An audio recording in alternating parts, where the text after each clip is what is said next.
Hello, everybody. The boss jock has entered the building. You are listening to the Sportcat Show. That's right, ladies and gentlemen, boys and girls, children of all ages. You have the one, the only Sportcat. I am here to guide you through the Sportcat Daily Gazette. It's a weekly show where we're anti-prepper and we talk about some weird stuff. We do news stories and we talk about what's going on in the world, everything including news and weather. Hello, Denise. Welcome, welcome. Hello, Chris. Welcome. I'm glad you're here. I think you missed me last night, so I don't know if you were here. I didn't see you the whole show. I think you might have had a hot date or something, but I know Wendell wasn't there with us the whole show, but he checked in, so I hope everybody's doing great. I hope you're having a great day. We have the Sportcat Daily Gazette, and we're just going to hop into it. It's 13:09, 1:09 Eastern. I believe it's 1 a.m.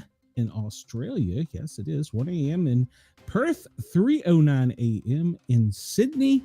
And well, good morning to you. I'm tickling your ears overnight. We're trying something new tonight. Let's see if I can put this in the chat. I don't know if I can. I'm trying Discord. Well, it says it went out. So no, I don't. No, that wasn't it. Disregard that one. That's a link to another show, not my show, another guy's show. But if you want to check it out, check it out. He's not that bad. No, I was trying to figure out. We are live on.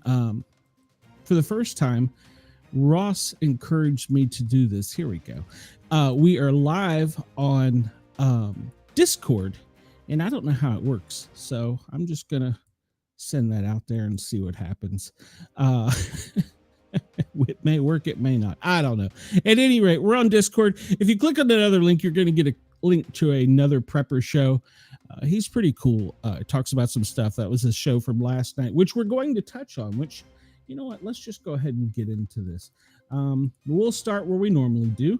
If you're with us daily on the Sportcat Daily Gazette, we talk about everything from news, weather. We do a little history to start us off, see where we are in today, and we go back in history. Man, this one goes back to 180. I guess that's BC.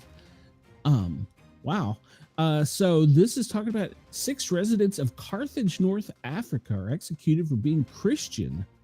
It's the earliest recorded instance of Christianity in the region. Wow. So way back in 180. All right, we're going to skip ahead because, well, my history lessons didn't start then. 1945, Harry Truman, Joseph Stalin, and Winston Churchill hold their first post-World War II meeting at the Potsdam Conference.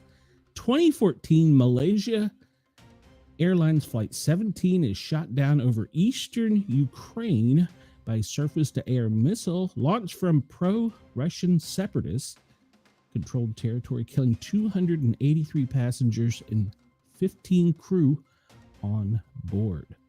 1959, North by Northwest, which was directed by Alfred Hitchcock, starred Cary Grant and Eva Marie Saint, premiered in L.A. In 1717, George Frederick Handel's Water Music premieres reportedly on a barge cruising the River Thames in London. Interesting. 1976, 21st Modern Olympics game open in Montreal. 25 African teams later, rising to 33 nations, boycott the games due to New Zealand playing rugby in apartheid South Africa. Okay. Well, famous birthdays today. James Cagney, Phyllis Diller. That's the only ones I know. Let's see. David Hasselhoff, he's 73. Wow. Luke Bryan is 49. All right. Let's see what else we got here in history today. And let's see. 1763, John Jacob Astor is born. And apparently he was born in Waldorf, Germany, one of the wealthiest people of his era. He immigrated from Germany to the United States, where he made his fortune in the fur trade. He left $400,000 and about 13, which is equivalent to about 13 million today, upon his death, to build the Astor Library in New York City, which was later consolidated with other libraries in the New York Public Library System. In 1918, the Romanov family is executed. Tsar Nicholas II and his family are executed by Bolsheviks in Yekaterinburg, Russia, having forced Nicholas out of power. Guards roused the family that night and brought them down to the cellar. There, armed men killed Nicholas, Alexander, and their 5 children. Wow. Yeah, I did see that, Denise. Connie Francis passed away. I can't remember. What song did she sing that was so popular? Especially, it was a TikTok thing here recently, wasn't it? 1967, the iconic Kiss of Life is taken. A photographer from Jacksonville Journal snaps the iconic Kiss of Life in Florida. The photographer Rocco Morbito witnessed the dramatic in-air rescue of one of the linemen, Randall, championed by his co-worker and friend, J.D. Thompson. His photo later won the Pulitzer Prize. Interesting. Did that, I'm trying to figure out, did he pass away or did he live? So Wendell says that link partially works. Well, okay. I'm still figuring it out, Wendell.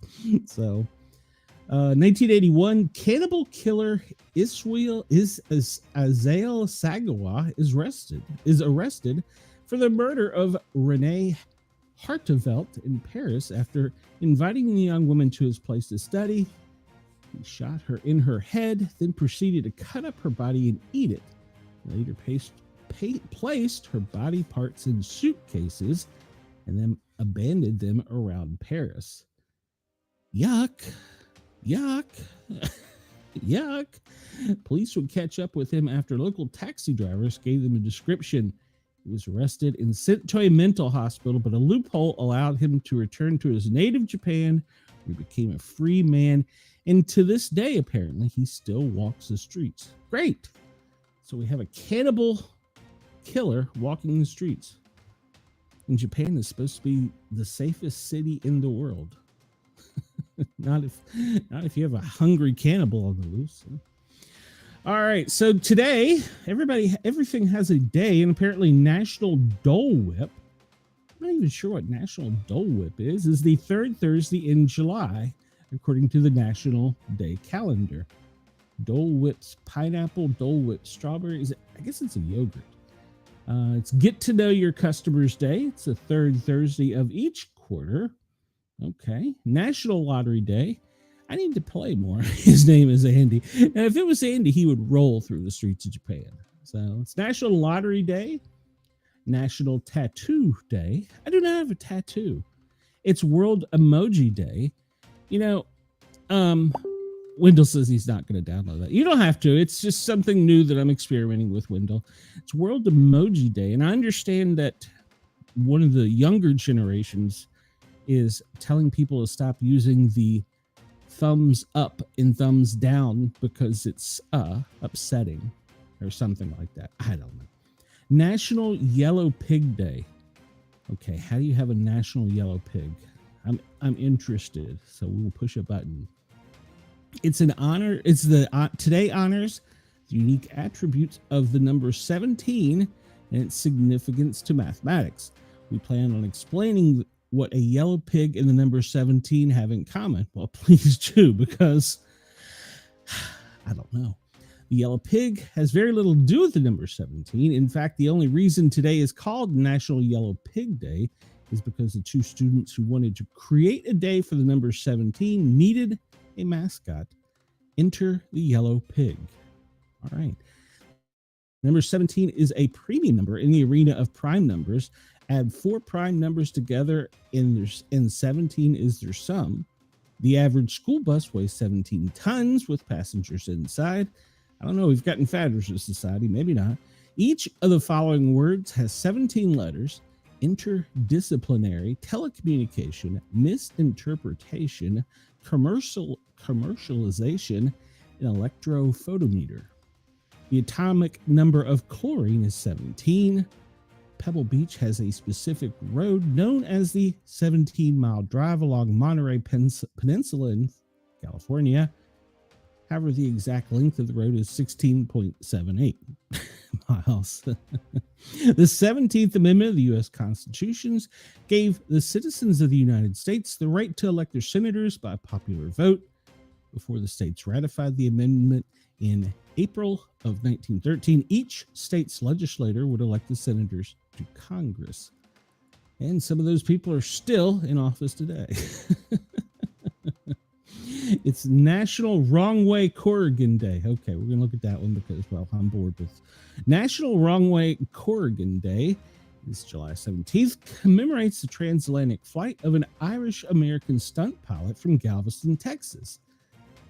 Douglas Corrigan, he was born in January of 1907 and perished in December of 1995, gained notoriety for an unplanned transatlantic flight to Ireland on 17 July 1938. Growing up as a boy, Douglas' fascination with flight was not uncommon. Charles Lindbergh's transatlantic flight may have been the most impressionable moment in his young life. In 1938, the young stunt pilot flew from his home in California to New York. Upon his arrival, he asked for permission to duplicate his hero's historic flight. Unfortunately, the flight service quickly denied his request due to the age of his 1929 Curtiss Robin aircraft. With only a magnetic compass, Corrigan advised officials he was returning to California. According to the story, after takeoff, cloud cover prevented Corrigan from accurate navigation. When he dropped below the clouds hours later, he saw nothing but water. Then he realized his navigation was off. Despite the confusion, he continued on his journey. Surprisingly, 28 hours later, he landed in Ireland. His story of flight never faltered despite accusations that he secretly planned this flight. He held fast to this original explanation. The Wayward Pilot wrote about this adventure in his memoir, That's My Story. While out of print, you can find a few copies for the right price, probably a lot of money. He received a movie deal and soon played himself in The Flying Irishman. During World War II, he tested bombers. After the war, the stuntman toured the country with other familiar war heroes and parades. As notoriety died, Corrigan settled into a quiet life with his wife and family. Occasionally, fame would catch up to him, and he would run into a reporter who wanted to question the veracity of his story. Exploring the history of the transatlantic flight and more stories is the reason we have National Wrong Way Corrigan Day.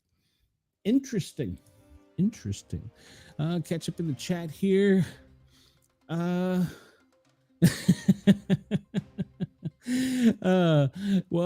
Denise was born on the 17th. All right.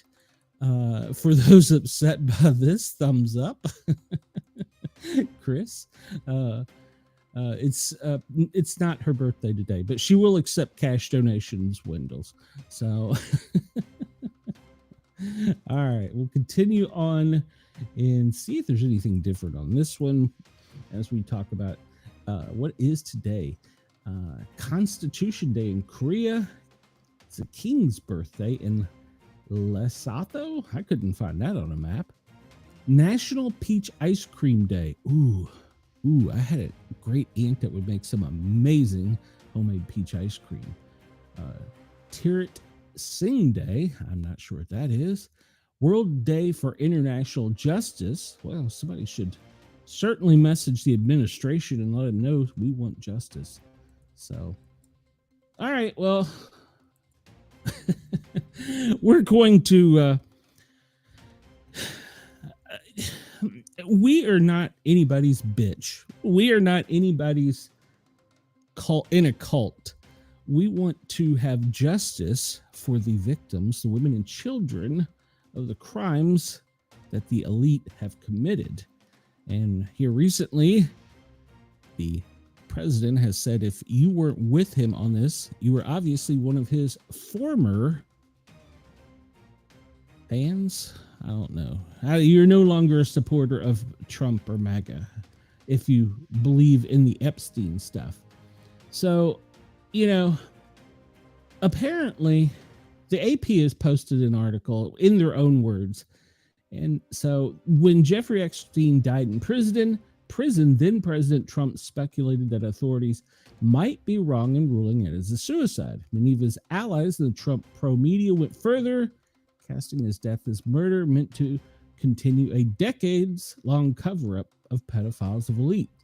Now back in the White House, Trump has elevated prominent proponents of Epstein's conspiracy to senior law enforcement roles in their struggling contain a fire they spent years stoking. Much of Trump's base is choosing to believe the president's earlier claims about the Epstein over his latest contention that there's nothing of substance in the government files. I'll take exception to that. It's not just Trump's base. I believe it's something like 70% or almost 70% of the United States, according to polls, believes that there's more to this. So here's a look at him and his aides, including the Attorney General, fan the flames. Before Epstein's sexual predation was known, he and Trump's were friends. They're both from New York and Palm Beach. They lived in Palm Beach. I believe it's the same article Jurgs had earlier. They were involved in sex trafficking there's no, let me be clear here, I say this, there is no evidence Trump was aware Epstein was involved in sex trafficking of minors, as prosecutors allege. Okay.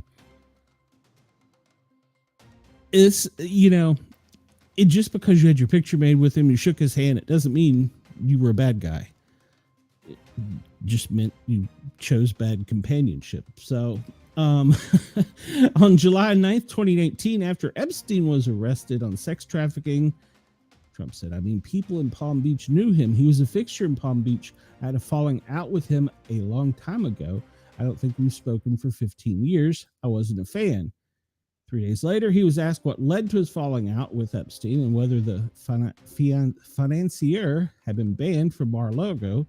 Yes, I did have a falling out a long time ago. The reason doesn't make a difference, frankly, Trump said.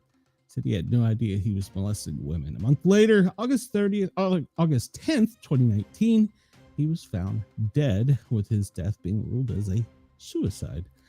So there is that. And then the day Epstein was found, Trump shared social media posts that linked the death to a former president, Bill Clinton.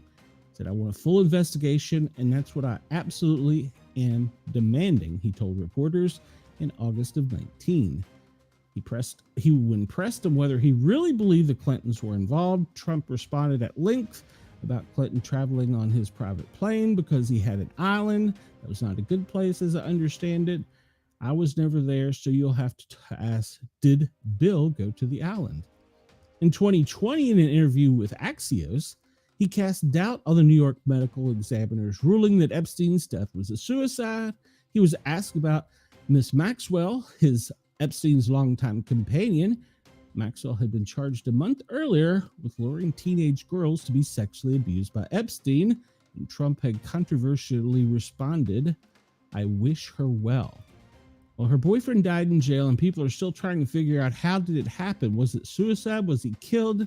And I do wish her well. I'm not looking for anything bad for her. I'm not looking for anything bad for anybody, he told Axios in August of 20. After he left office, she was convicted in 2021 and sentenced to 20 years in prison. She's an evil woman, and that's certainly not enough.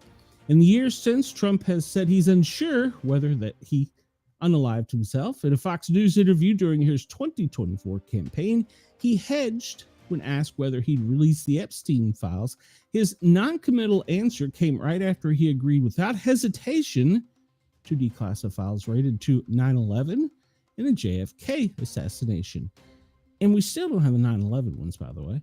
At least I don't think we do. I guess I would. I think that less so because you don't want to affect people's lives if it's phony stuff in there, because it's a lot of phony stuff with that whole world, but I think I would. And that was in June of 2024.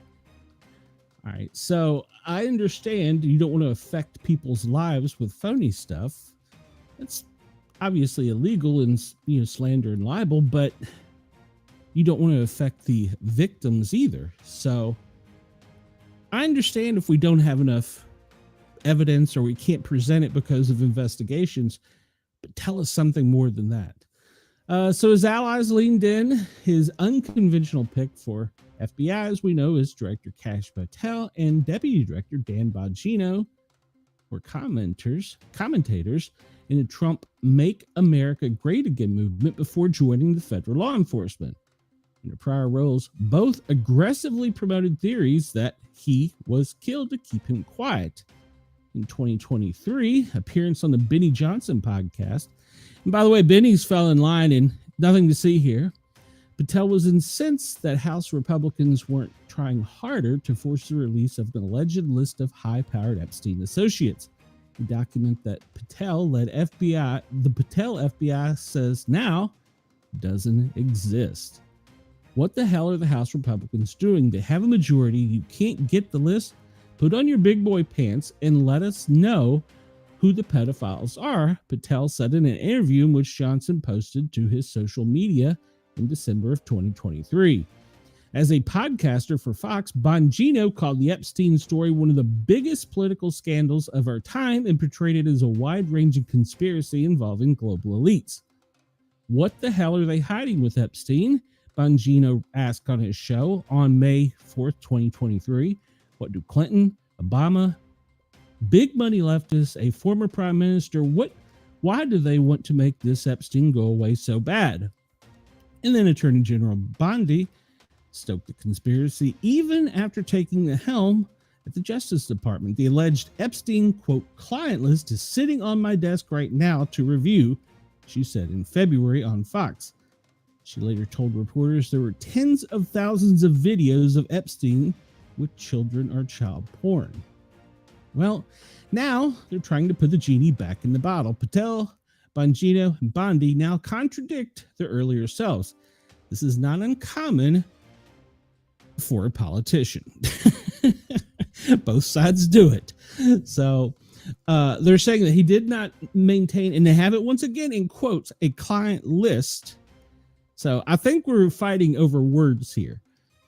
But yeah, now he's telling us that this doesn't exist. This is a scam and that we need to just forget about it and, quote, move on. Well, tell that to the victims. Tell that to the victims. That's all I'll say. And I'm not going to let anyone tell me to stop using my constitutional rights to bitch and complain. And I pontificate on YouTube, Facebook, and Radio X in Australia and Yerg's Radio by saying that we need to get justice for the victims. Let me catch up on the chat here. If you want, you can come over to YouTube if you have something to say, or if you just want to bitch at me, whatever. Come over and find us. You can search out the Sportcat shows. We are the Paranormal, 3 words, and then guys with a Z on YouTube. Let's see. Denise says his death wasn't a suicide. Well, I did see a post in an EMS, because most of you know I'm a former paramedic, in an EMS group trying to get the FDNY ambulance crew to come out and speak, that supposedly transported him from the prison, because according to FDNY protocol, they do not transport from the prison. I don't know. I haven't confirmed that. I saw an EMS group trying to dig out the dirt. So yeah, but I tend to agree with you. Denise says it's too bad they didn't get Diddy too. Well, yeah. Wendell says that means we are guilty as you are because we watch you every day. Well, yes, by proxy, you are buying into the story. And Denise, don't offend us all with all those thumbs up. Just don't get her started on the FBI. Well, or I'm sorry, 9/11. Yeah. You live up there. You probably have more information than most. So I agree, Denise. Well, we'll stay on the Trump train, and he's not getting the Epstein information, but we got Coca-Cola to agree on a major reformulation to use cane sugar. This comes to us from Zero Heads, our buddy Tyler Durden. We seem to read a lot of his stuff. Just days after they released a list of massive corporate changes across parts of the processed foods industry. They included the removing of toxic synthetic dyes, seeds, seed oils, and dozens of harmful additives. He posted on Truth Social, being the president, Coca-Cola will begin reformulating its U.S. products to use real cane sugar instead of high fructose corn syrup.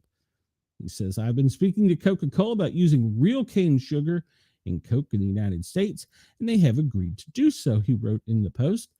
I'd like to thank all those in authority at the Coca-Cola. This will be a very good move by them. You'll see, it's just better. Isn't that a Coca-Cola thing? Denise, really, I'd like to ask you some questions about FDNY. He's a Diet Coke drinker, so aren't they going to change his fake sugar? I don't know. I'm not a Diet Coke drinker, as everybody knows. I am a Mountain Dew person, and they're changing the Mountain Dew recipe to go to real sugar too. And I don't know if I'm on board because they're going to, I don't know. We'll see. But okay. We'll that's to be determined.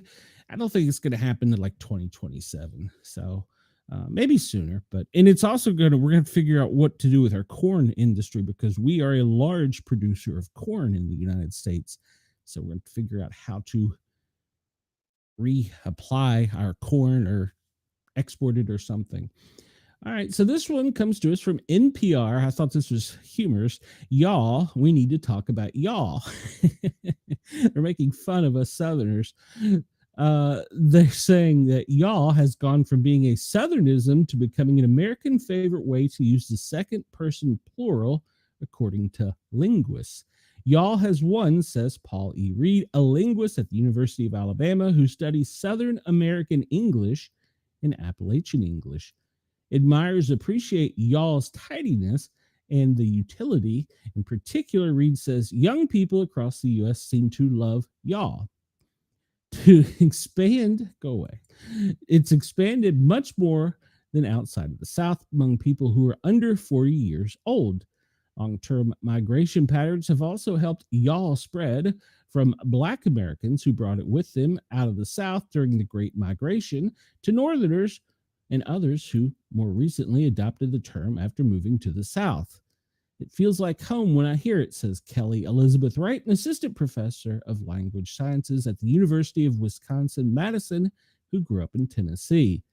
It's from where I was raised, but it makes me feel included and welcome. And I think that's part of why people are embracing it, because it has the capacity to make others feel included and welcome. Where did y'all come from? It's essentially as old as American English in a lot of ways, Wright says. The word has thrived because of its utilitarian, good Lord, filling a gap in standard English. We use y'all and relatives like yins, or is that yuins? And use, because the language has long lacked a satisfying plural pronoun for you. Yuins use, because all the non-mainstream varieties are better than the mainstream variety. Wait a minute. Because all the non-mainstream varieties are better than the mainstream variety, because of you being plural is confusing. Yeah, it is. And they are competing, and in cases complementary, ideas about y'all's origin. Many U.S. languages believe that the American version of y'all likely developed from two sources that reinforced one another. According to Wright and Reed, they use technical terms like simultaneously and calc to describe it. I have no idea what it means. The idea is that one path began in Britain and the other in West Africa. In the north of the British Isles, people sometimes combine ye, a second person pronoun, for you, along with all, meaning all. Okay, an example found in a letter dating from 1700 suggests the Scots-Irish brought the version of y'all to the Appalachians at the South around the same time enslaved people who were being taken to the South from West Africa and used their uniquely term that translated to you all. As a huge nerd, right, says, I love that both of these things can be true. that it can be from Black people and Scottish Irish at the same time. I'm not trying to be a fence sitter, but I think they're both extraordinarily plausible. Another theory notes that instances go back to yaw in the 17th century in England as far back as 1631 in a poem, but Reed and other linguists say it's not clear whether these examples exactly mirror the meaning and usage of the modern yaw. Why are y'all using it so much? Well, because it sounds good and it feels like home. So it's casual, it's respectful, and it's a rare bird in today's online and real world discourse. And that's helped it grow, according to professors. It's been picked up by both queer communities and allies of talk about building broader communities in the South. As we're becoming more gender inclusive, Wright says, y'all became very productive and expansive and embraced by lots of different groups of people, especially people from different ethnic and regional backgrounds and ages. I think it's really central in music, Campbell adds. We hear it over country music, but now we also hear it over hip hop. Some people might not like y'all, but few words can span the gap from Bing Crosby and Dolly Parton, both who sang bluegrass standard Y'all Come. Didn't know that. And the Wu-Tang Clan, who echoed Jimmy Spicer's dollar bill y'all line on. Okay. I've not heard that. All right. Y'all went mainstream. This is getting a bit more lengthy for us rednecks who have ADD and can't read, but apparently y'all is now a very common and popular word, and I use it almost daily. And spell check hates me because I write it Y, comma, or colon ALL. Let's see. Let's catch up here. Wendell asked, Denise, do you know the difference between a prevert and a pervert? Oh, Lord, Wendell. Wendell says he has a funny story, and he says a pervert just hasn't been caught. Okay. And then he's picking on Chris. All right, well, speaking of perverts, this story comes to us from the Daily Caller. It's an exclusive. An Epstein-funded MIT lab hosted panel, pedos, child sex, and robots. Yes, a MIT lab previously funded in part by Epstein hosted a panel where attendees openly discussed the idea of using child-sized sex robots to treat pedophiles. In July of 2016, the Conference on Research Questions Without Social and Moral Constraints included a panel discussion arguing that pedophilia should not be seen as moral failing, but rather a medical condition, that the development of child sex-sized robots is an inevitability. A transcript and video of the event shows, I'm not going to show, the media's lab ties to the disgraced financier span a 17-year period in which the lab readily accepted as cash and facilitated introductions with its scientists on campus and off, according to a 2020 fact-finding report commissioned by the university themselves. The lab's director contemplated inviting Epstein to one of its conferences in 2016, the report states, the same month of the conference where the child sex robots were proposed, the only conference the lab hosted that month, according to its website. Once child sex robots hit the market, which they will, is the use of these robots going to be a healthy outlet for people to express their urges and thus protect children and reduce child abuse? Or is this going to encourage, normalize, and propagate the behavior, said one panelist. We can't research it because of its, quote, reporting restrictions, but I do wonder whether they're going to do more harm than good in these cases, because as much as people want these sexual urges, the urges, not the act, to be moral failing, they're a psychological issue. The issue of normalization, as you brought up, how does it change society as a whole and the acceptance of certain kinds of behavior, another panelist said, while warning about the possibility of the robots being diverted to a, quote, black market for entertainment. The notion of studying sexual deviance and actual normal humans interacting. These things can provide the basis for a deeper understanding of how that operates.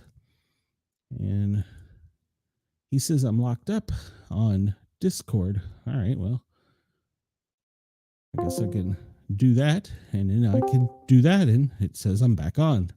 I don't know. It looks like I'm on. Yergs. So yeah. So the MIT did a deep research apparently on this, and you can go over and find this article. It's quite in depth over on NPR with the title "Exclusive Epstein-funded MIT lab hosted panel on giving pedos child sex and robots." No, child sex robot. Good Lord. Just go over to, I'm sorry, the Daily Caller, and check them out if you're interested. It's an article by Emily Kopp, an investigative reporter. So we're going to move on from that. Close. We'll go to the Smoking Gun, one of the sites we frequently love. Let's see. The story is not important. Trump said just move on and focus on another war. Exactly. Well, we're going to move on and focus the Smoking Gun on an article that says man cops to tool time in Lowe's display shed. July 16th, with no defense at hand, a man has pleaded guilty to an obscenity charge for pleasuring himself inside a storage shed for sale at Lowe's in Louisiana. The man is 66. He copped the felony charge during a district court hearing Mondays, according to records. He was locked up on $15,000 bail after his May 11th arrest at Lowe's outlet in Slidell, in a city in St. Tammany Parish. He was released from custody following his July 14th plea agreement. As detailed in the police department report, they responded to the home improvement store upon receiving a 911 call from a store manager about a male subject naked inside a shed for sale in the Lowe's parking lot. During a canvass of the storage shed, Officer Brian LeBlanc discovered him lying in a supine, that means he's up facing the pine trees, position on the floor of the shed beneath the window. His pants and underwear were at his ankles, and he was using his left hand to touch his exposed member. Completing the picture, noted that there was an open tub of Vaseline to the immediate left of him, and he was watching an unknown video on his cell phone, and he had headphones in his ears. After being handcuffed and read his rights, he had been charged with, quote, jacking off inside the enclosure, one of several sheds Lowe's had on display for sale. While customers are free to browse the sheds, there's no reasonable expectation of privacy inside of the shed, according to police documents. All right. Hey, KG, what a time to pop up. Oh, people. People are nuts. And I did watch I like to watch, and in fact, we're going to have a guy on one of my shows. I like to watch the camping shows where they try and camp in places and not get caught. And one of the guys actually camped inside a shed. I think it was Lowe's. So who knew? MSN brings this article to us from Seattle. Seattle ordered to come up with a plan to eliminate a, quote, nuisance nudity at Denny Blaine Park. The Seattle park will stay open even though neighbors are calling it a public nuisance. Denny Blaine Park has been a source of controversy for years over its, quote, unofficial nude beach, with multiple people trying to close it down because of reported issues with lewd behavior and drug use. In June, park neighbors filed an injunction to get a judge to temporarily close the beach for the summer. On Monday, King County Superior Court Judge Samuel Chung said Denny Blaine will stay open, though the city will have to come up with a plan to address the public nudity happening there when it leads to, quote, sexual misconduct and other issues. We get a simple solution. Why don't they just go buy some Lowe's sheds? Today's decision granted the injunction and confirms the city has failed to stop ongoing illegal activity at Denny Blaine Park, including public sex and masturbation, indecent exposure, and lewd conduct. Denny Blaine Park is open to all communities. It is necessary to step to make the park safe for everyone. Gave the city 2 weeks to do what is ignored for years and respond to real complaints. According to KOMO News, this is an issue, and they now have a court order to get 2 weeks to get a clean, safe environment and a welcoming park for everyone, including the nude beach. Why don't they just buy some Lowe's sheds? Asking for a friend.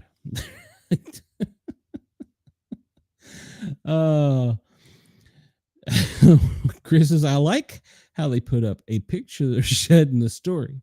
You too can be naked in a large roomy storage shed at your local Lowe's.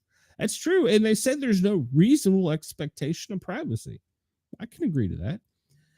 All right. Well, North Dakota, we'll swing over there and we'll get off of the sexual deviant story and go to another strange headline. The fourth largest city is being overrun by ground squirrels. Rodents have proliferated in Minot, where they are causing damage to driveways, sidewalks, and lawns and creating a tripping hazard with their holes.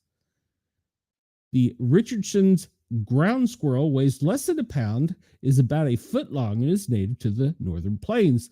The little creature is also a ferocious tunneler, and it's exasperating the people of Minot, North Dakota, where it's burrowing everywhere from vacant lots to the middle of town and growing more plentiful over the past 2 decades. North Dakota's fourth largest city is fighting back, but even the pest control guy leading the charge acknowledges that it will be difficult to turn the tide against the rodent. Joshua Herman said, fighting the squirrels is akin to one guy standing against a massive storm. If I'm trapping, but my neighbor isn't, well, then we're not really going anywhere with it long term. Ground squirrels have been an issue in Minot City, the city of nearly 50,000 for at least 20 years, but the problem has dramatically worsened in the last few years, says the street department superintendent. It's unclear how many of the squirrels live in Minot, but it likely nears or exceeds the city's population. There's got to be tens of thousands of them, he's quoted as saying. Officials in the city, a green spot along the winding Source River, surrounded by farmland and a grassy prairie. They can't get rid of the squirrels, but hope to simply get the rodent number down. I don't see where the population is ever going to go to zero. It's almost impossible by the numbers we have. Put another way, they won't be able to rid itself of the squirrels because the animals have lived on the prairie for centuries. Outside of town, predators like coyotes, badgers, owls, and even snakes love to dine on the squirrels. But in residential neighborhoods and even downtown, where few of the predators live, the rodents can roam freely. An outreach biologist with the North Dakota Game and Fishery Department adds that the squirrels now have fewer grassland areas available to them, like the mowed spots they found in town. Female squirrels typically give birth to a litter of about 6 babies a year, so it's easy to see how their numbers quickly soar. Herman said he kills 3,000 to 5,000 of them a year, primarily by putting snares and carbon monoxide into holes and using an air rifle. I've had calls downtown, calls to the mall, along the highways, at the airport. Really every part of the city have been trapping the ground squirrels. Here in Minot, he's checked his traps along an apartment building and shoveled dirt over holes. He says they damage driveways, sidewalks, lawns, create a tripping hazard, and their holes can harbor danger from fleas and disease. Along an apartment building, the squirrels had dug under a concrete slab against foundation near a vacant lot. So they've popped in and up out of holes. And apparently, ground squirrels near his grandson's ground level apartment dig holes near her door and they eat her plants. One squirrel even got around her baby gate at the door and into her daughter's clothes in the bedroom. It was a little scary. You don't know what diseases they carry. They're dirty. Are squirrels dirty? Well, I guess they're just furry-tailed rats. All right. Well, we've had enough fun with this article, but I don't know. Do they taste good? People have sabotaged or even stolen and thrown out his traps, and they confront him because he's using an air rifle, scolding him for hurting the wildlife. They've got a cute association, and they are, adorable, but they're a vermin and a pest and a danger when they're allowed to proliferate. Politician who criticized squirrels gets hospitalized by squirrels. Okay, this is an old article, but we just got to look it up. Maybe Howard Brookins Jr. would think twice before he criticized the squirrels. He was the alderman for Chicago's 21st Ward when he went on a public tirade against public squirrels, griping that the furry critters kept eating through the city's supplied garbage cans. But he had no idea of how aggressive squirrels could be. On November 13th, he found himself in the hospital with a skull fracture after a squirrel leapt onto the path of Brookins' bike, wrapping itself in the spokes and causing him to flip over the handlebars. I could think of no other reasons for the squirrel's action than it was like a suicide bomber getting revenge, he was quoted as saying. While others say that it was just a freak accident. Sadly, the squirrel did not survive the incident. Maybe the people in Minot need to see that article. So, oh no, that's the wrong button. Let's see here. Let's get caught up in the chat real quick. Let's see. We talked about the shed. KG says he just Googled the park headlines. If you have anything good, KG, let us know. Ohio. Okay, this is another weird one. And if you can see the screen there, Chris, it's Jermaine Squeeze's friend. An Ohio man gets tattoo of Travis Kelce, and it's certainly detailed. If you can see the screen there, Nick Jones, 29 of Delta, took up an offer on Instagram to win 25 cases of Accelerator active energy drinks and a signed jersey in exchange for getting the tattoo. Delta, Ohio. For every tattoo, there's a story. Nick Jones of the Delta certainly has an odd tale of his own after he recently got NFL star Travis Kelce permanently inked on his thigh. I'm covered in tattoos. I don't need a whole lot of excuses to get more, he said. The idea stemmed from a mention of the New Heights podcast put together by the Kelce brothers. A Giants fan lost a bet with her husband and had to get a pinup tattoo of Kelce on her forearm. After the photo went viral, Accelerator Active Energy jumped on an opportunity to cash in. On Instagram, the company offered customers a supply of drinks for whoever would get Travis Kelce put on their bodies. Jones, who told WTOL that he loves the brand of energy drinks, reached out and asked how many of the drinks were being offered. It should be a lifetime supply. 25 cases ended up being the total, and on Tuesday, the plan was set into motion. So I've got a lot of reactions differing from, wow, that's great, to hilarious. I must be out of my mind. And it's kind of all three, he stated. I don't take myself too seriously. It's a good tattoo, and it comes along with a good story. On Tuesday, tattoo artist Tara Farkas of the Toledo Tattoo Company spent roughly 4 hours putting pen to skin. At the end of the session, Jones' left thigh had a sketch of Travis Kelce cradling a bottle of Accelerator while nude. It also features red gloves on Kelce's hands, cleats, and feet, and fire shooting out of the bottom of the can. On top of the new supply, Jones will receive a signed jersey. He hopes it will lead to his daughter's hearing from Taylor Swift, who is dating Kelce. We're hoping that Taylor or Travis reach out, he said. My daughters are hoping that Taylor will give her opinion on the tattoo. Well, he's a Dallas Cowboys fan. Oh, that explains so much. The Kansas City Chiefs are his second favorite NFL team, partly because he had Kelce on fantasy teams over the past couple of years. Well, he now has him tattooed on him permanently, holding a energy drink. We live in a very strange world right now. I'm not sure that the aliens haven't taken us over. So. All right, let's get into some serious news before I run out of time here. An Alaska tsunami warning had residents scrambling for high grounds after a 7.3 magnitude earthquake. Didn't we discuss this yesterday?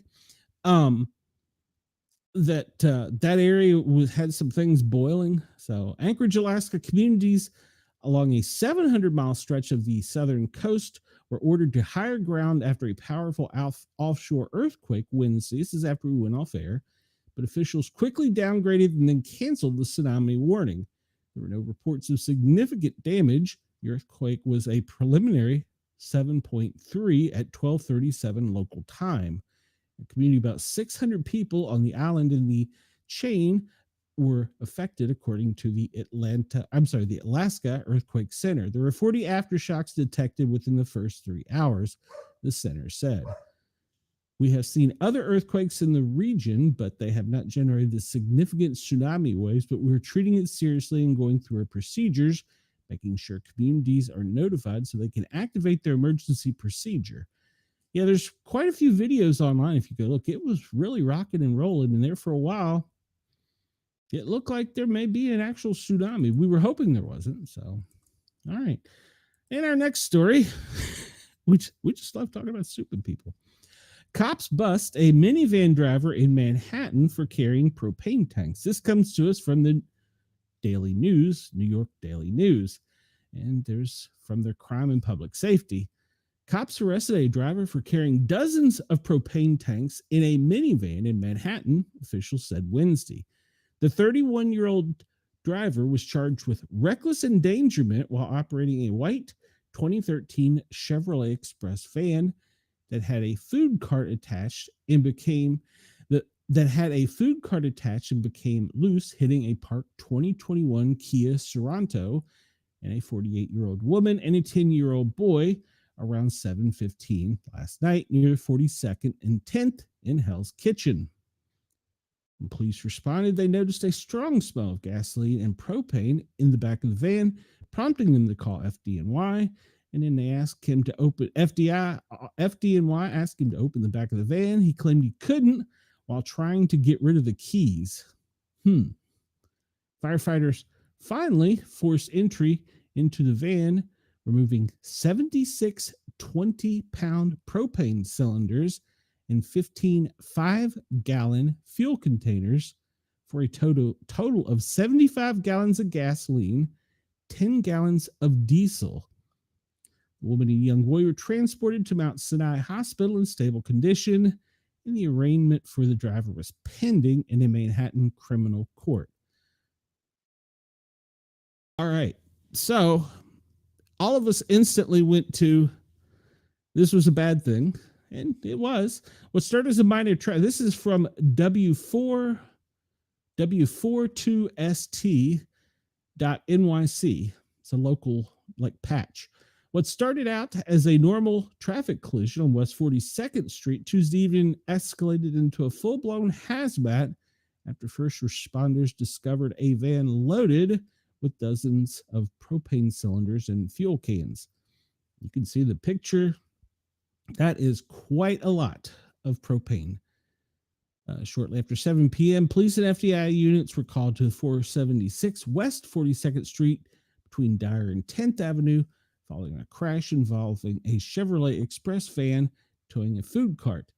NYPD stated that the cart became loose while the van was traveling north on 10th, causing it to slam into a parked Kia Sorento occupied by a 48-year-old woman and a 10-year-old boy. Both were transported to the hospital in stable condition. What unfolded next stopped Hell's Kitchen pedestrians in their tracks. Now, to stop a New Yorker, that says something. According to FDNY at the scene, they noticed a strong odor of gasoline and spotted propane tanks in the back of the van. He initially claimed he couldn't open the vehicle and attempted to dispose of the keys. Firefighters from 65 Engine forced entry into the van, where hazmat crews ultimately removed 76 propane cylinders, 15 5-gallon fuel containers containing 75 gallons of gasoline and 10 gallons of diesel. Officials described multiple serious fire code violations, and the Manhattan District Attorney Office is now handling the case. Trying to figure out how that's a fire code, which should be a traffic code, but they say it's a fire code. The dramatic images online have speculated fuel about people concerned about a possible terror threat. However, before we get too far, officials and observers familiar with the incident suggested the van was most likely to refuel food carts around the city, a common, if hazardous, practice. So apparently this is normal. FDNY confirmed hazmat were called and safely removed the tanks, and they did not report any leaks or exposures. The driver was identified, and he is 31, and apparently he lived on 9th Avenue in Hell's Kitchen. He was arrested at the scene. They charged him with reckless endangerment, violation of law, and motor vehicle license violation. No license. He has no how do you have no license? Jesus. According to the FDNY, he also received multiple fire code violations. And the Manhattan District's Attorney's Office is going to continue to investigate. So my question is, I mean, that's a big boom waiting to happen. Wow. And apparently it's a common practice. And he had fire code.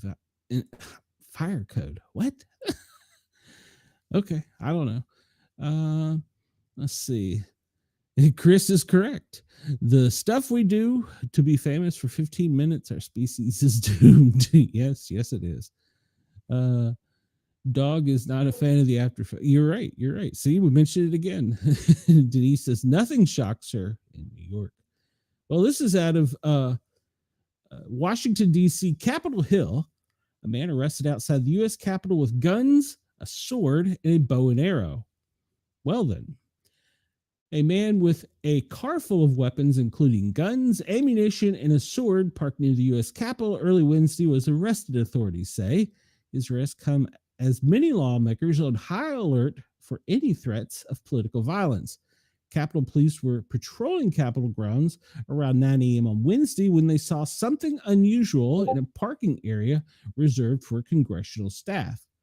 A Subaru Outback with a large tricycle strapped to the roof. The car didn't have a parking permit. Inside the car, they saw what appeared to be a knife, a bow and arrow, and an empty pistol holster. Police found the driver at the north barricade of the U.S. Capitol. He told agents he had guns in the car. Police said the D.C. Police gun detection canine indicated there were guns and or ammo in the car. They searched the car and they found a handgun, a rifle, ammunition, knives, axes, a sword, a bow and arrow, and a halberd, which is a type of spiked weapon. The man is 23. He's from Oregon, was arrested and faces many charges, including carrying a pistol without a license, carrying a rifle without a license, carrying multiple dangerous weapons, unregistered firearms. That term bothers me. Unregistered ammunition. That term bothers me even more. And they show the man wearing a cowboy hat sitting on the curb surrounded by Capitol Police. This article doesn't tell you that they found him through facial recognition at one of the Capitol entrances. Yeah. All right, we've passed the top of the hour, and it's we're still covering news, but we're getting there. So a huge fire by Area 51, which we're going to talk about in a bit, sparks wild UFO conspiracy theories. This comes to us from a Unilad Tech. A huge fire near Area 51 has sparked some wild UFO conspiracy theories. The incident has caused a stir among UFO enthusiasts, after a live stream camera set up near the location captured the footage of smoke billowing into the sky. The fire stems from the Gothic fire, which started after a lightning strike in the area on 4th of July and has charred over 30,000 acres of land. Area 51 is part of the Nevada Testing and Training Range and is a highly classified U.S. Air Force facility found at Groom Lake in southern Nevada. It's famed for its secrecy, leading many to believe it is involved in the study of extraterrestrial life and UFOs.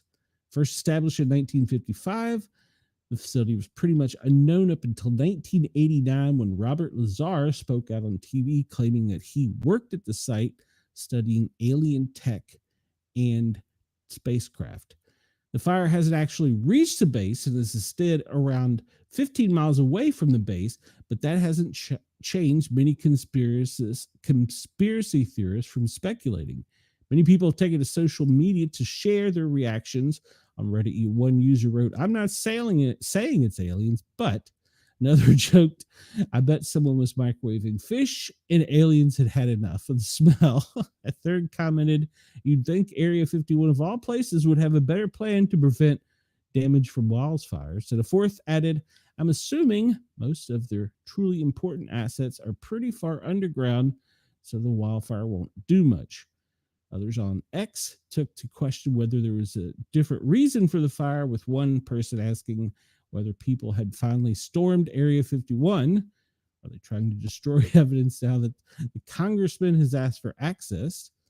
A huge fire has sparked the conspiracy.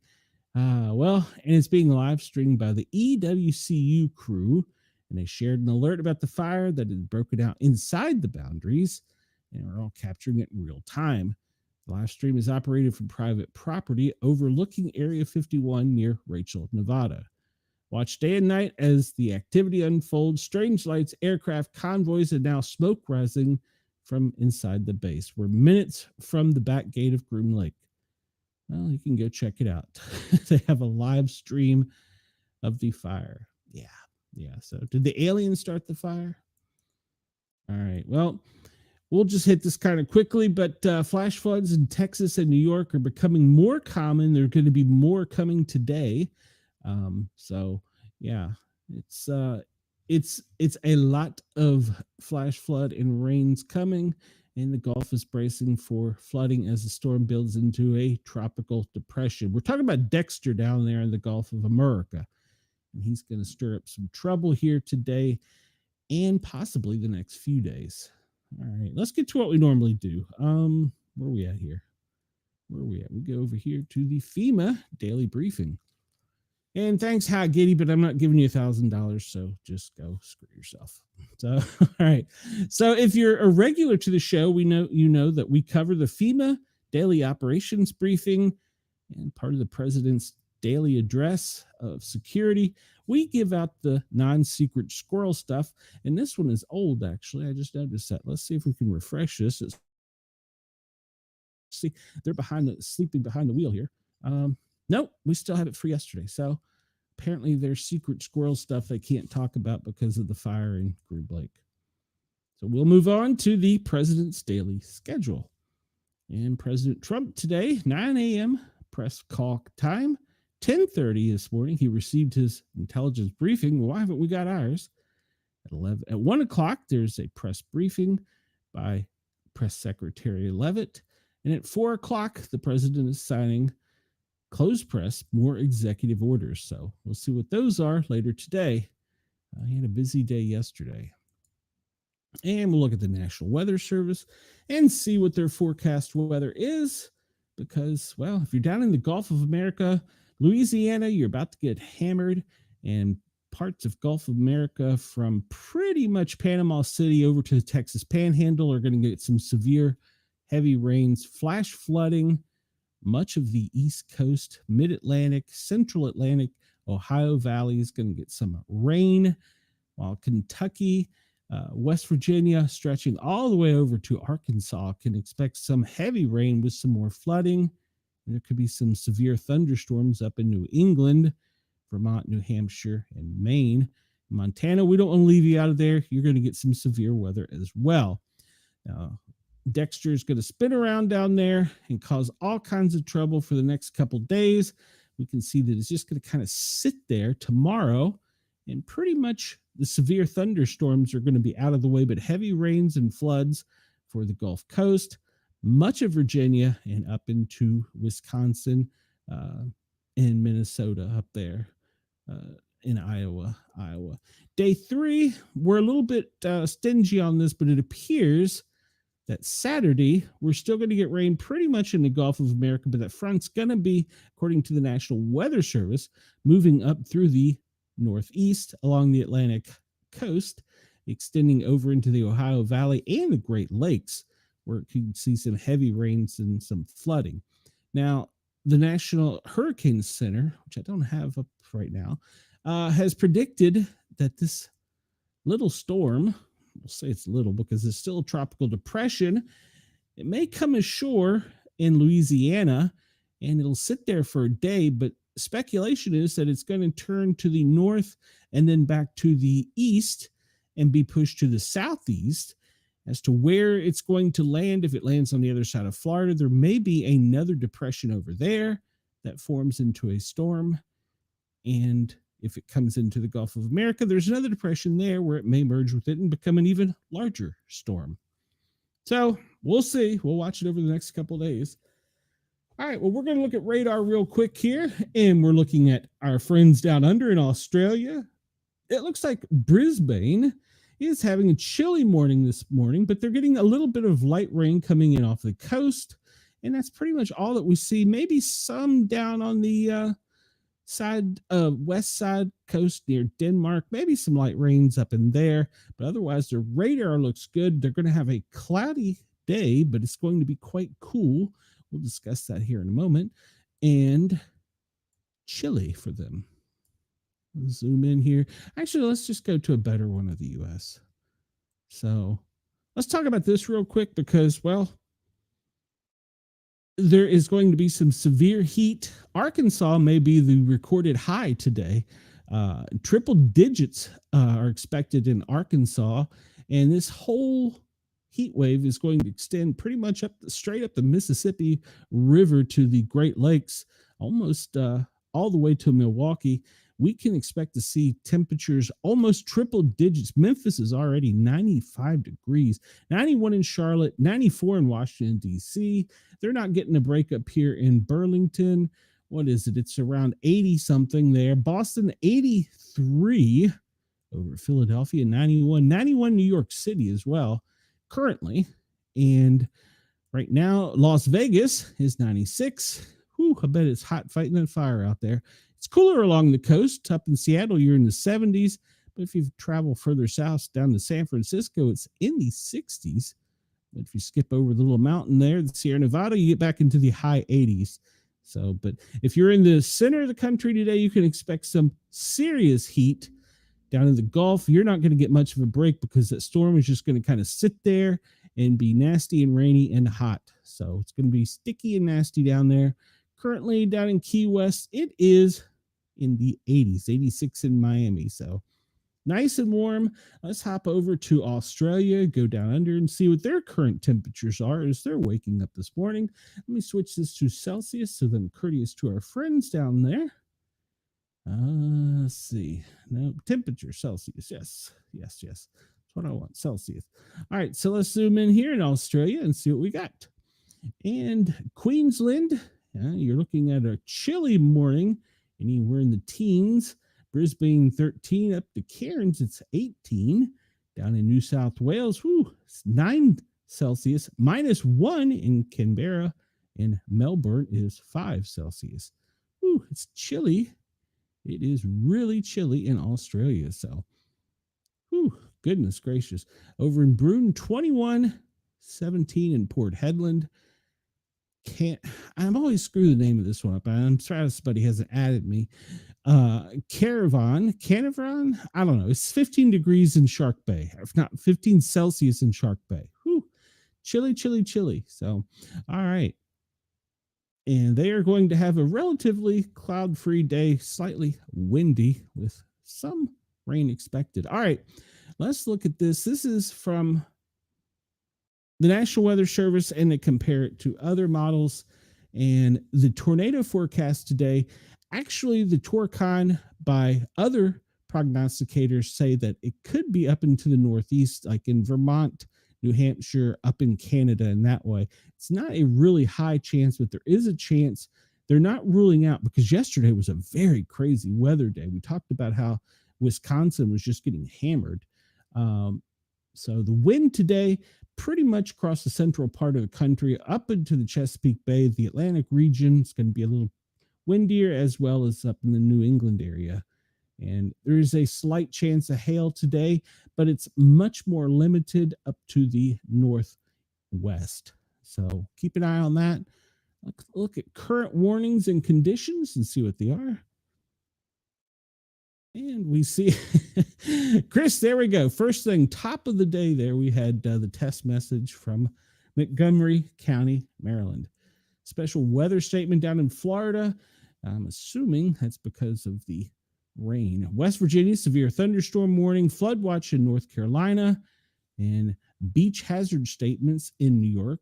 And it appears that there's several of them. Oswego, Niagara, Erie, Jefferson have beach hazard statements.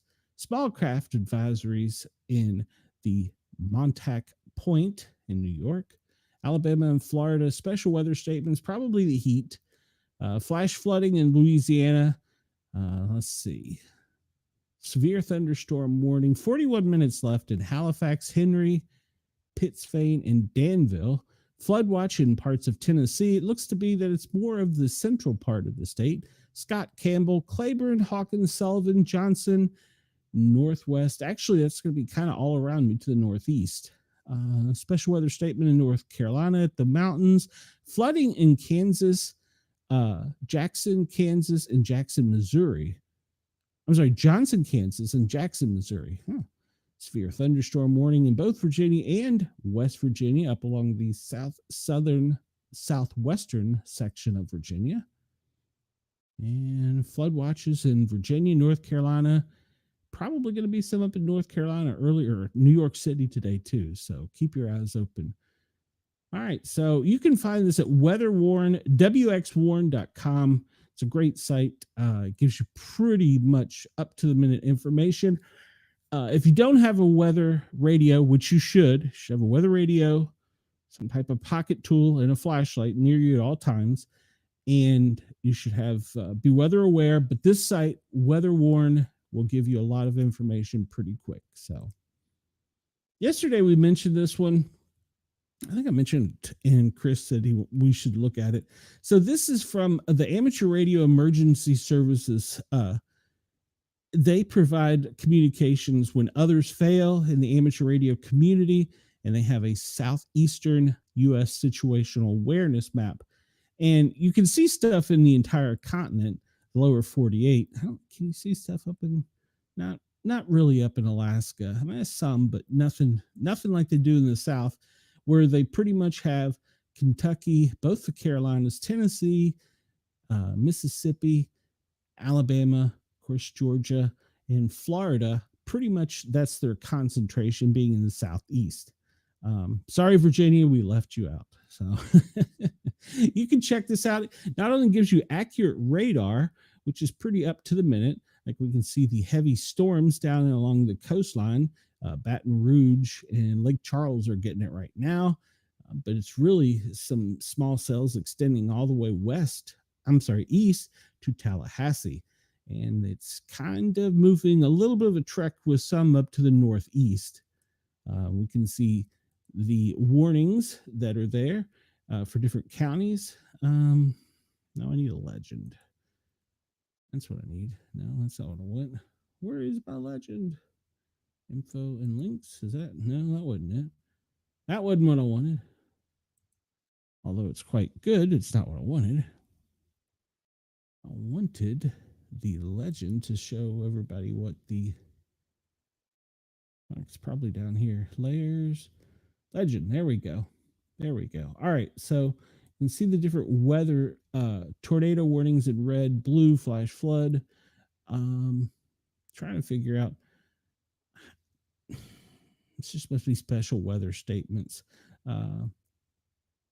There actually was a avalanche somewhere in New York where the rain caused a mudslide down into a national park. So, well, I will say they fail for telling you what the different colors mean, at least easily.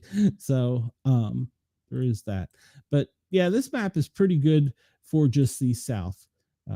But we don't want to leave anybody out. Let's go over and look at this map, which is from lightningmaps.org. And this shows us where the concentration of lightning currently is. So we have some cells out in Utah that are causing some trouble. New Mexico and parts of Texas. Of course, we talked about down along the coastline. You can see Lafayette, Baton Rouge, Even New Orleans is getting in on the game with some severe lightning activity. That's going to extend all the way over spotty, but all the way over to Tallahassee. If you jump down into Florida, there's a pretty good cell down there, which is north of Winter Haven. I'm sorry, south of Winter Haven, and it's pretty active at the moment. And off the coast of Fort Lauderdale, there's a small cell, and down in Alligator Alley, there's a cell right now too. So the Keys, well, they're pretty clear, but you got to get to them first through Homestead, and there's a little cell down there that's producing it. But the most right now is currently Baton Rouge, and if you hop up here and you look at from Evansville, Indiana, all the way across to Lexington and part of Huntington, West Virginia, that line stretching there, a lot of lightning activity. Then on the other side of the Appalachia, following the mountains, and the Carolinas up into South Virginia, you can see a band there that's popping off quite a bit too. And there's also a pretty good storm off of Myrtle Beach. Jumping into the New England region, New Hampshire's got a cell up there that's pretty active. Lebanon, and then over in Dover, there's a cell as far as also in Ottawa. So there's a lot of lightning activity there. We'll hop down to Australia and see that off of the Gold Coast, there's a cell there producing quite a bit of electricity, and off the coast of Sydney, there's another cell that's popping off with some lightning activity. So it's cold and lightning. That's going to be an odd combination. All right, we're going to update this because when you talk about lightning, you talk about power outages. You can go to poweroutage.us and see where the power is out. Right now, the state with the most outages is California with 11,470. That's the only state showing any power outages of significance at this time, which significance means greater than 10,000. And Chris says the map is even more considerate enough to include Columbus after the way they treated them on their map. Agreed, Chris, agreed. And Denise says, I just read an Olympic medalist died struck by lightning. That was up in New Jersey, I believe. There were several people struck. So yeah, if you hear thunder, go inside, because if you can hear it, it's close enough, because what is it? Lightning can strike 10 miles from the storm center. I saw it, was it TikTok? I'm not sure where I saw it, but they were showing people that were outside trying to get their hair to have static electricity, but that attracts the lightning, because lightning can come from the ground up as well. So yeah, crazy. Don't try to attract it. Leave it alone. All right, so we're going to look at the heat map here. This is for today. In Arkansas, Little Rock, Memphis, really pretty much through central Tennessee, even my area of Knoxville. But from the Memphis, around the Mississippi River, you could see triple digits today. So be careful. If you're along the Atlantic coast, pretty much from Boston down to Myrtle Beach inland, there's a severe chance of strong heat today. So, and of course, we can't leave Florida and Georgia out along the coastline down to Jacksonville, almost up to Atlanta, some severe heat. So it's going to be a hot day. And this is going to continue for a couple days. So make sure to hydrate, stay indoors, stay in the air conditioning, because this heat wave is going to stay with us. It's going to pretty much rock the center of the country. And if you remember yesterday, I showed you the drought map. Even with all the rain they're having, it's not compensating for the drought. And a lot of that water is just running off and not being absorbed too, which is another issue. So, but yeah, up in the Rockies, there's also Salt Lake City, Idaho, Oregon, down in Nevada. It's going to be moderate heat levels, basically pretty much for the entire country. Let's just say it's a code yellow, meaning minor heat. In the south and the northeast, it's going to be a code red, which is a major heat. So drink plenty of water, stay inside, put your sunscreen on, and try and stay safe. All right. We're going to look at, this is from NASA. This is the fires. If you remember yesterday, we talked about there were over 42 that were free burning. You can see here that they're all pretty much on the other side of the Rockies, with the exception of 2 up here in the Dakotas. We're going to take a better, closer look at the one down here in Vegas, because that's the one that everybody's saying that, well, the aliens have started. It's currently 30,786 acres, which is 48.10 square miles, and is 0% contained. And this is updated as of yesterday afternoon. So the aliens are burning it out pretty good down there. So, yeah, it's a pretty large fire, and it's burning within 15 miles of Groom Lake. I haven't checked out the website, but you can actually see the website, which is located, I believe, on the top of Gothic Mountain and overlooking Groom Lake, where you can actually see live time of the fire. There's fire warnings for pretty much Portland, Idaho, up in that area, over in the Rocky Mountains from Salt Lake over to Cheyenne, up to the center of Wyoming. It's a fire hazard day, and of course, with all the lightning, you're going to see some fire activity. Here in the south, the only fire we're really concerned with is down in 13 Mile, which is just to the northeast of Alligator Alley. It's right by it, but not exactly where it's at. So there's a little small fire down there called the 13 Mile Fire, which is 13,000 acres, and it's 0% contained, 20.31 miles. It's the only storm in the south. I am all about safety and prevention. Stay inside, put in your sunblock, listen to me on the radio, YouTube, you can watch us as well. So yeah, I'm all about safety. I meant to tell you guys yesterday, I, for some reason, have become a flashlight aficionado, and I've bought several of these that you see on Facebook and YouTube here recently, and I'm going to do a review of them if anybody's interested. I'm just going to post it up in my regular videos. I'm not going to do it live. But I've got a little small collection of flashlights, and some are pretty cool. I talk about everyday items you should have with you: a pocket knife, because, well, you might have to open your Amazon package, or maybe cut your steak, and you should always have a pocket knife. You should have a flashlight nearby. I talk about weather radio. You should have a weather radio so you're weather aware. So these are just common, ordinary things, and for some reason I have become a flashlight aficionado. So I'm going to do a video about the different flashlights and see what people think of them. I've already got one that's a favorite, so I'll leave it at that. But I did have another one that is sitting at the Sportcat house, and a solar charger for your phone. You're 100% correct. You should get you should actually get a portable bank that has solar power capability, of solar charging capability, because not only can you charge it while it's charging, you can charge your phone. So the bank has spare energy for things. And a little tool I found, because we are always losing power in Georgia, it's a portable power supply, USB-C, and it has a fan in it.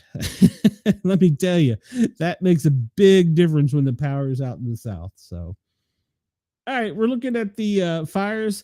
Obviously, we talked about how the West is burning, the smoke, but Canada's got all this pushing down pretty much across the top of the lower 48, down in through the Boston, New England region, even into the Chesapeake Bay region for the smoke. So the smoke is out there in the air. It's bringing the air quality down, which we're going to talk about here in just a minute. I wanted to bring this up because, aliens. So this is the Gothic fire. This is a pretty good zoomed in image, and it's 35,714 acres, and it's got a significant growth yesterday due to the high winds. And they're using techniques to confine and contain rather than full suppression. And they're saying that it is increasing by 20%. It's active with short runs, some uphill runs, increased activity yesterday afternoon, and spreading to the north. And there's some isolated thunderstorms, but there's not a lot of chance of precipitation. When they say that there's an isolated chance of thunderstorm, that means they're talking about lightning, and lightning could pop off more fires. So gusty, erratic winds are going to make the fire spread today, and the aliens out there helping spread it around. The Gothic fire near Big Dome Mountain, it's 15 miles outside of Groom Lake. So it's pretty large little fire there. And the perimeters are really, that you're seeing here, are really a guide because it's growing and it has got 0% containment. So, yeah.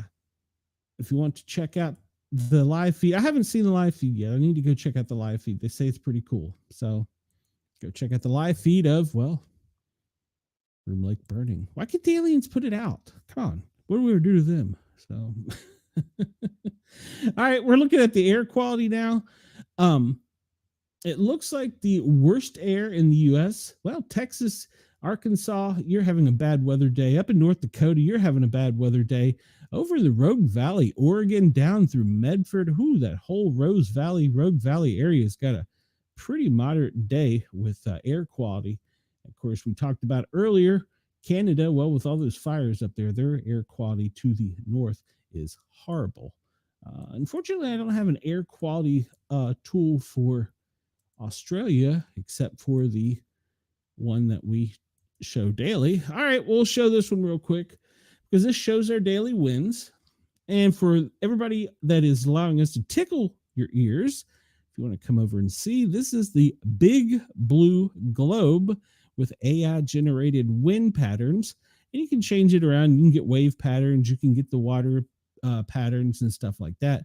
But this is so relaxing. You just put on some new age music and just kind of watch this on a 50-inch screen TV in a dark room. So I'm sorry, I love this map. So we can see the winds down in the Gulf of America are kind of turning erratically, both to the north and the northeast and off the Atlantic coast. They're just pretty much going up the coastline. That's what they're saying that this storm may do. It may come in line in on the continental lower 48 in New Orleans area, and they come up towards maybe Arkansas, turn right, and then get sucked right back down. Depending on how far to the east it gets is where they're concerned it could meet up with a larger storm on the Atlantic seaboard side or a smaller one and possibly become a hurricane there. So today with the winds, they're anticipating water spouts all along the Gulf of America, but specifically around the Baton Rouge, New Orleans waterfront. And we see that most of the winds currently are, like I said, traveling up the coast, Atlantic coast, and inland on the Rocky side. They're not making it, the winds from the Atlantic or from the Pacific are not making it over as they normally do the Rockies. So all that is being convectioned straight up into Canada. Look down here in Australia real quick at their winds. And we said it was going to be a fairly wind-free day, and that appears to be true. It's going to be chilly and maybe a slight breeze with some clouds, but for the most part clear, except for over on the Gold Coast, where there could be some insignificant little rain showers. So now we wanted to talk about air quality for the world. We look at this map. This is the IQ Air, which is the air quality for the entire world. And we see pretty much what we talked about around the flag there. That area is just going to be kind of northeast, and of course with the Canada fires coming down, it's pretty ugly.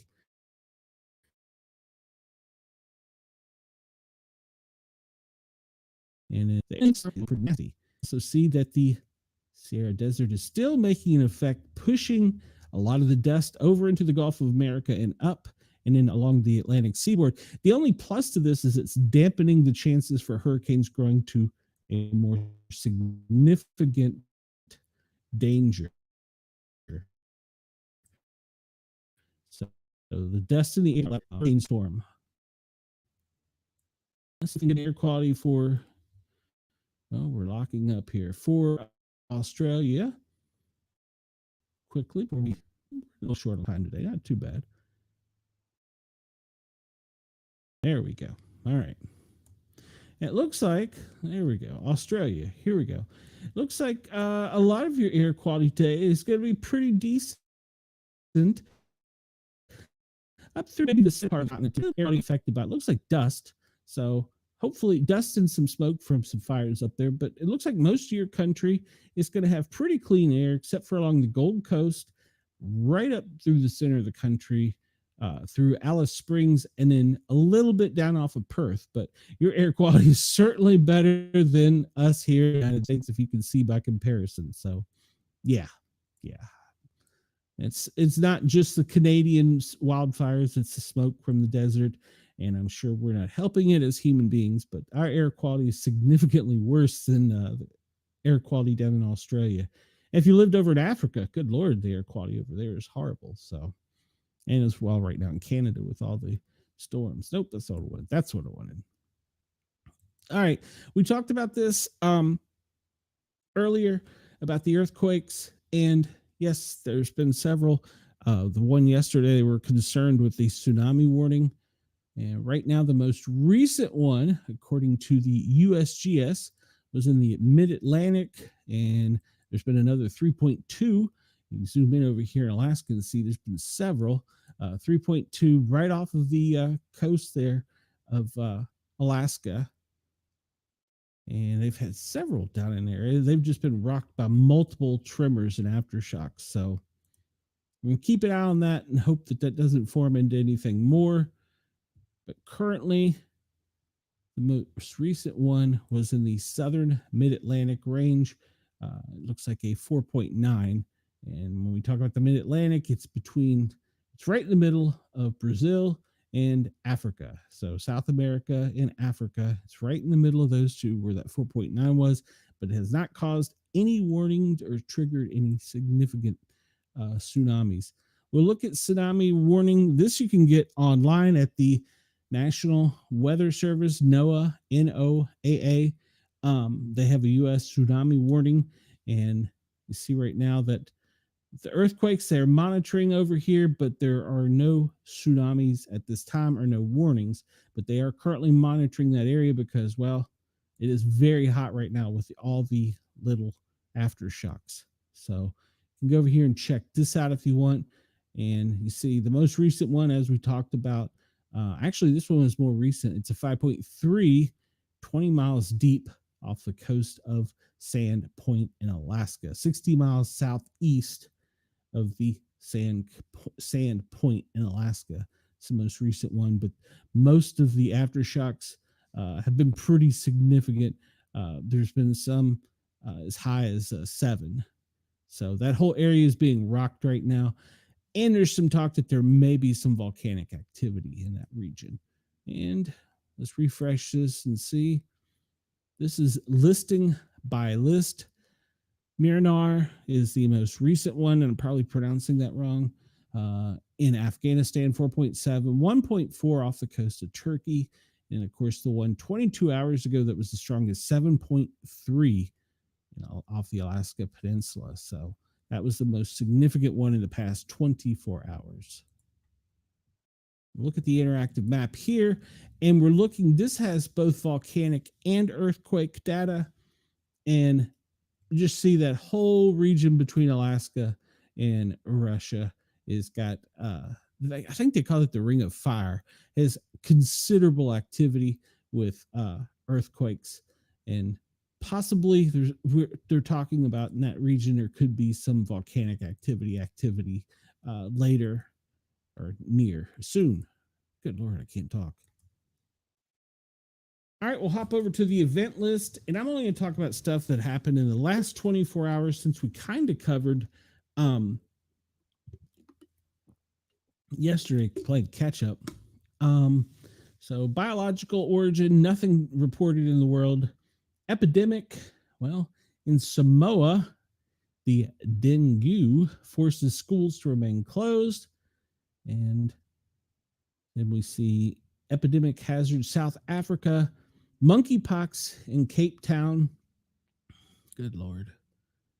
And we see in France, botulism has sickened 6 people. And Italy, 2. I don't know what that word means, but I'm assuming they're talking about West Nile. So in Italy, apparently it probably was transmitted from one person to another. So yeah. Let's see. Social incidents, nothing reported. Ukraine, military cadet kills 2 instructors. Well, that wasn't very nice of him.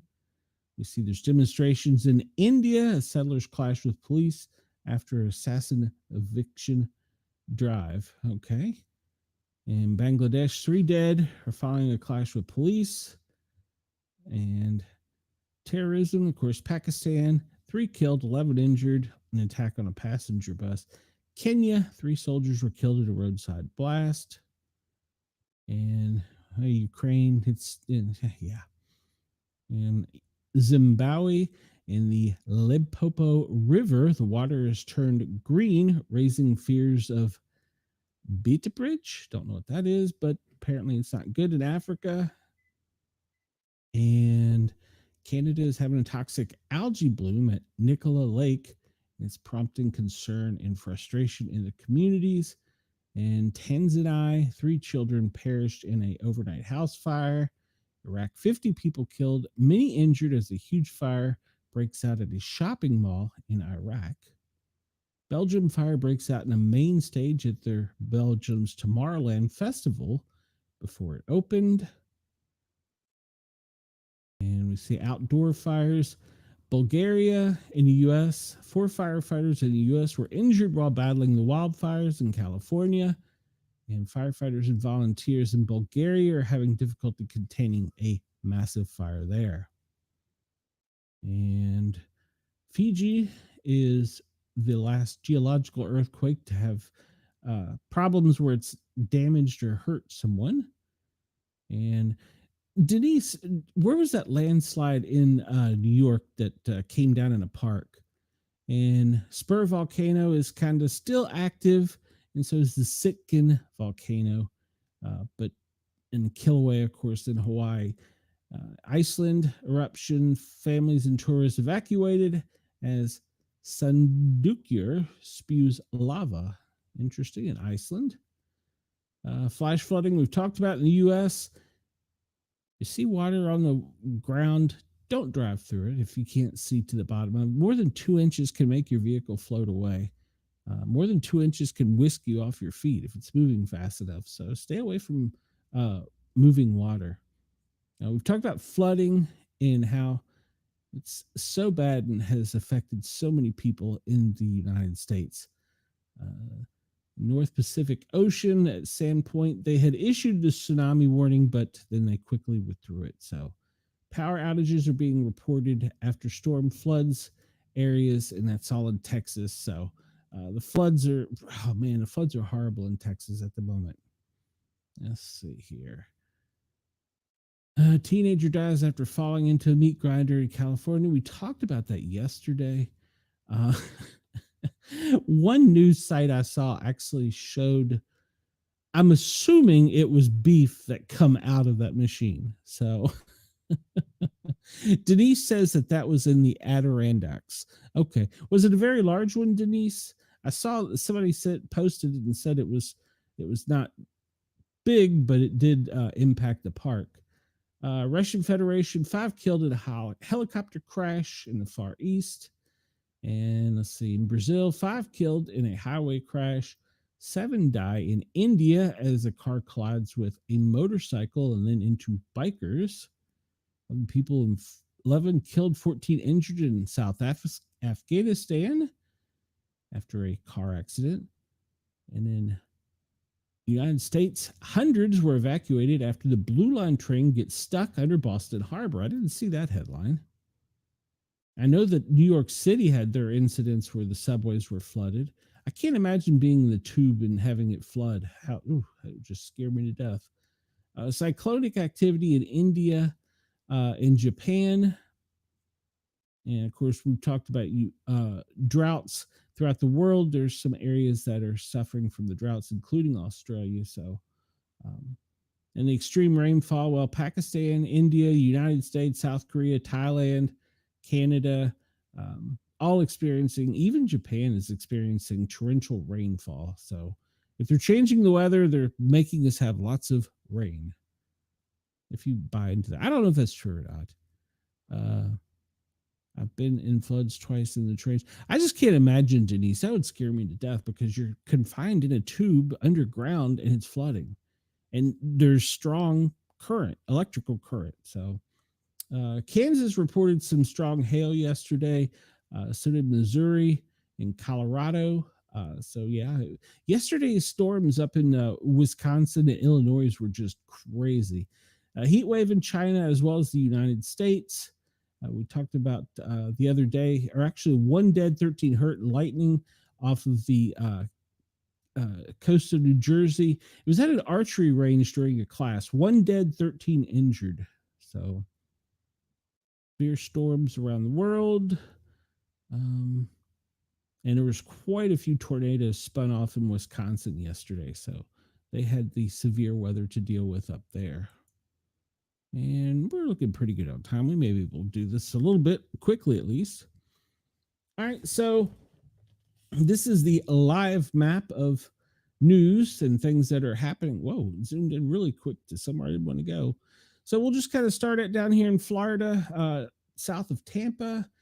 40 people been arrested. Sarasota police, dozens of guns, some illegal, I'm assuming guns, and pounds of illegal drugs during Operation Sarasota Surge the Third. All right, great for law enforcement. Up in Jacksonville, 3 men suffered life-threatening injuries.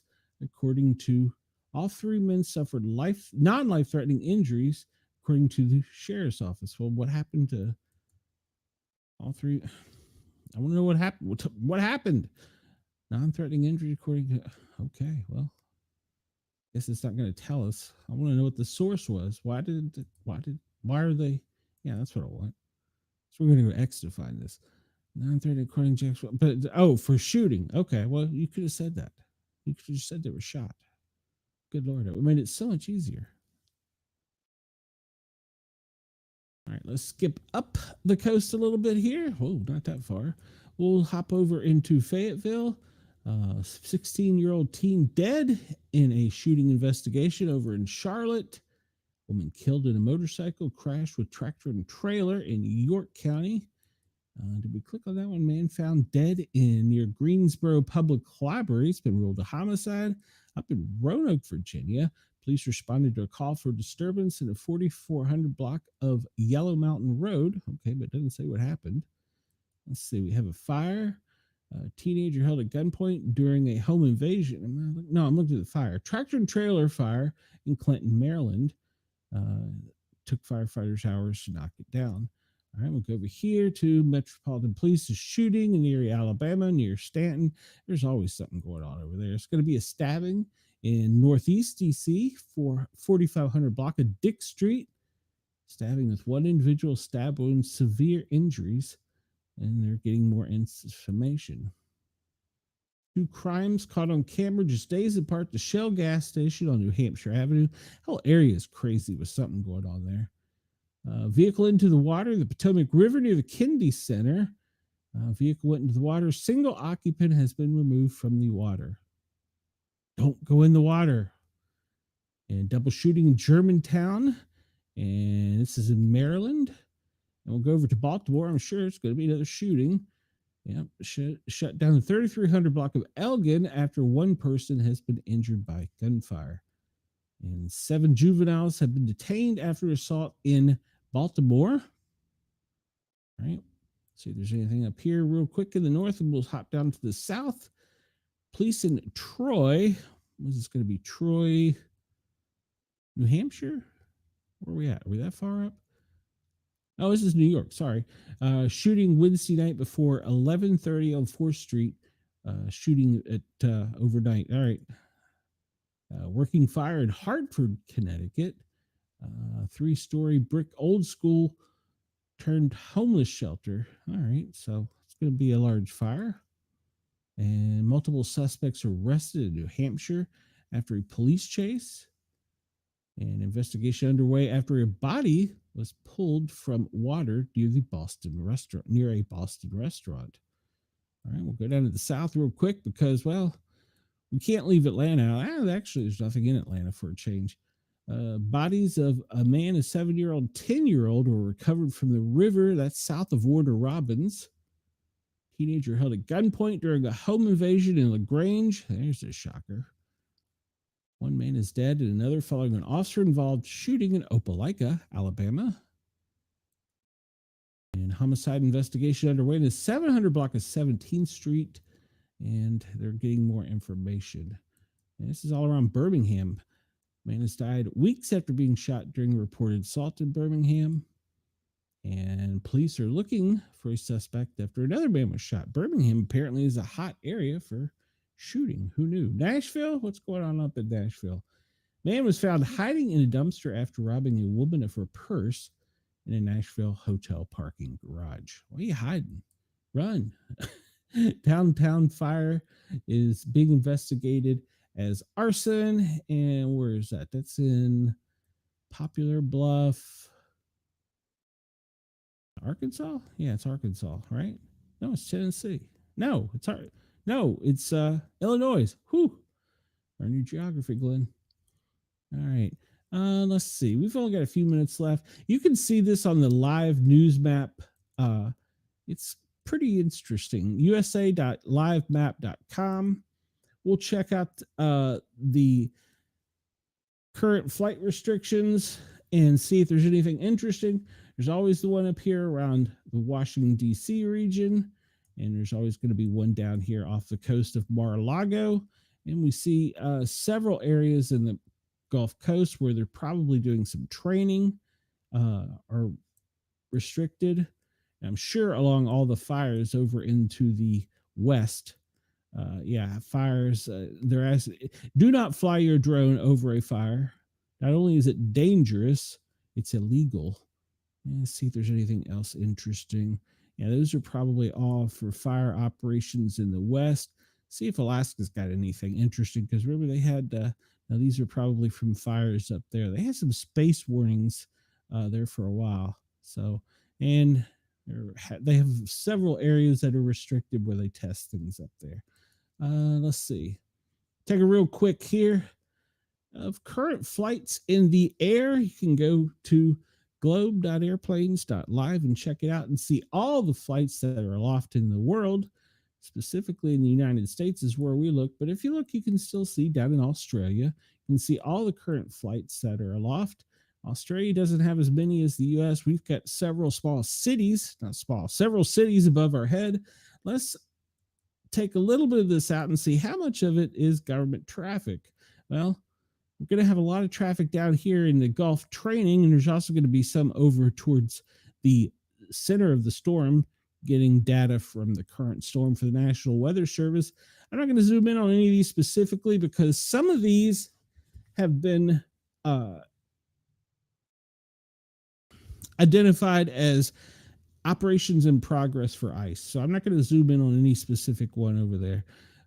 Denise says, I'm sorry, I missed this comment. Man wearing his chain necklace enters an MRI room without permission, got sucked into an MRI machine. That's not good.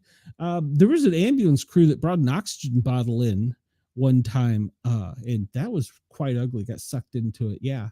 So, but as you can see, there's quite a few operations up right now. Some of them are just training. Some of them are air refuelers. Others are transports. One like this, it's unidentified, but it's probably a training flight down in the south. There's a lot of training flights, but you can see. I don't think there's anything too great, but you can see there's quite a lot of activity. And you can also see where they shuffle along a lot of the military officers. I'm going to zoom out and see how active it was up in Alaska. Well, they have the training missions up there, and doesn't look like anything too big, but they have been doing some operations where they're refueling fighter jets up here along the coast of Atlanta near Russia, because Russia has crossed into our border several times. So, and let's see. Don't really have any military activity, at least U.S. military activity down in Australia. Of course, we're going to be all over in Europe. You can see over there all kinds of things going over there. Transport units, that one's probably coming out of Germany. These with no call signs are probably dignitaries. That one's listed as a medevac, though, so that could be It's a Learjet. So yeah, coming out of Saudi Arabia, that's probably what that is. And yeah, more transports coming from over from Barcelona and out to Barcelona. Multiple Blackhawks operating over Europe, and of course several where they Chinooks operating up in there too. But this will just give you an idea of what's going on in the world, because if you see a lot of activity in one area, that means something's going on. I would say down here along South America coastline, if I had to guess, that's probably transports coming in from people that we don't want in our country anymore. There's been a lot of that. And these over here, yeah, especially with no call sign, you may see that may be taking people over to the west coast of Africa, where people are going that are not allowed in our country anymore. So, all right, we'll go out of here real quick. We'll just watch the Bitdefender, and we see every day how currently there's cyber attacks going on. The red is attacks, yellow is infection, white is spam. The U.S. is getting hammered from South America for a change. Usually it's from Asia. Australia, you're getting a few hits every now and then, but yours is pretty small compared to ours. All right, we're almost out of time, and I want to remind everybody, tonight after the live eviction on CBS Big Brother, we will have a show. We're covering the US version of CBS Big Brother. It's going to be aired live in Australia. We're going to have a show right after the live eviction. We're going to talk about what's happened on the live feeds, the veto comp, who got eliminated from the game, and then we're going to go into what's going on with possibly the next head of house, of course, alliances and all that good stuff. So if you're a Big Brother fan, make sure to tune that in on Dare Talk Radio in Australia. It'll be, of course, carried in Jurg's Radio, all the networks. You can find us to comment and chat in the live chat, the Para Are Normal Guys, 3 words. I'm sorry, Para Are Normal, 3 words, guys with a Z, or just search out the Sportcat shows. You can catch us live over there. Jump into our chat. We really need you to come over and subscribe to help us grow. We're trying to get monetized. We're trying to get to 1,000 subscribers. So if you could come over and subscribe, that would be great. And of course, hitting the thumbs up button helps stir this around the internet and gets our show put out there. So today was a pretty decent show. I hope everybody enjoyed it. I'm still not sure who likes to hear me pontificate for 2 hours, but thank you to everybody. Thank you to my regulars in the chat, Denise, KG, Wendell. Thank you guys very much. I appreciate your input. Chris, you as well. You're one of our biggest supporters. So Denise, no, thank you. Thank you guys for paying attention to my stupid talking. So everybody have a great day. For those of you that tune in to us on the Big Brother show tonight, you'll see us tonight at about 10, right after the live show, 10 Eastern in the U.S. So check your time zones and see where that is. We'll be live after that. And of course, tomorrow we'll be back for the Friday edition of the Daily Gazette. Everybody have a great day. I will talk to you soon.